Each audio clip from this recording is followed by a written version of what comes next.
Hi hello எல்லாருக்கும் வணக்கம். நான் உங்கள் மகா. இன்றைக்கி நம்ம காய்ச்சல் சளி இதெல்லாம் வராமல் தடுக்க ஒரு கஷாயம் ரெடி பண்ண போகிறோம். அது எப்படின்னு பார்க்குறதுக்கு முன்னாடி நம்மளோட சேனலை சப்ஸ்கிரைப் பண்ணி பக்கத்தில் பெல் ஐக்கான் இருக்கும், அதை கிளிக் பண்ணிவிடுங்க. இப்போ நம்ம வீடியோக்குள்ளே போயிடலாம். இப்போ கஷாயம் தயாரிக்க தேவையான பொருட்கள் என்னென்னு பார்த்துடலாம். வேப்பம்பட்டை இந்தளவுக்கு எடுத்துக்கோங்க. 1 டேபிள் ஸ்பூன் குருமிளகு, 1 ஸ்பூன் சீரகம், இந்தளவுக்கு சித்திரத்தை வேர் எடுத்துக்கோங்க. இது சுக்கு. இதெல்லாம் சேர்த்து நம்ம இப்போ கஷாயம் எப்படி ரெடி பண்ணுறதுன்னு பார்க்க போகிறோம். கஷாயம்னு சொல்லிட்டு எல்லாம் பயந்துக்காதீங்க. இதை நீங்கள் ரெகுலராக டீயாக கூட குடிக்கலாம். அந்தளவுக்கு உடம்புக்கு ரொம்ப ரொம்ப ஹெல்த்தி.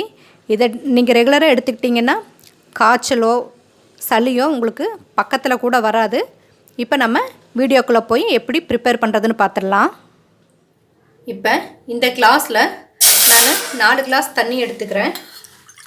இந்த தண்ணி 2 கிளாஸ் தண்ணியாக சுண்டணும். அந்தளவுக்கு நல்லா கொதிக்க விடணும்.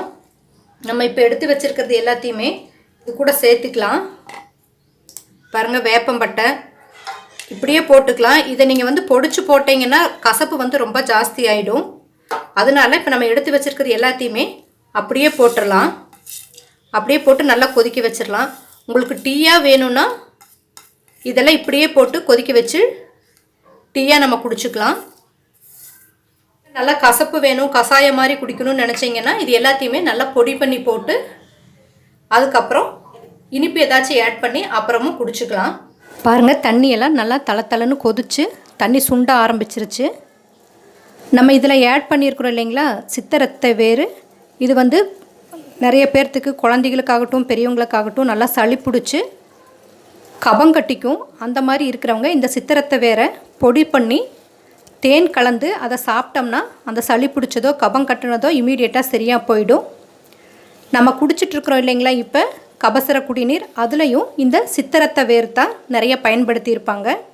அதனால் இந்த சித்திரத்தை வேர் ரொம்ப ரொம்ப நல்லது. நீங்கள் ரெகுலராக டீ போட்டு குடிச்சிக்கலாம்.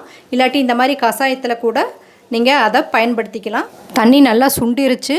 இப்போ நம்ம இதை இறக்கி வச்சிடலாம். கஷாயம் இப்போ ரெடி ஆகிடுச்சு. இதை நம்ம ஃபில்ட்ரு பண்ணி எடுத்து வச்சுருக்கோம். உங்களுக்கு இனிப்பு வேணும்னு நினச்சிங்கன்னா அது கூட 1 ஸ்பூன் கரும்பு சர்க்கரை ஆட் பண்ணிக்கலாம். இல்லை தேன் இருந்தால் தேன் கூட நீங்கள் ஆட் பண்ணி குடிச்சிக்கலாம். இதை நீங்கள் ரெகுலராக குடிச்சிட்டே வாங்க. காய்ச்சலெல்லாம் உங்கள் பக்கத்தில் கூட வராது, சளி பிடிக்காது. அதனால் இது ரொம்ப ரொம்ப ஹெல்த்தியானது. நீங்கள் கண்டிப்பாக இதை ட்ரை பண்ணி பாருங்கள்.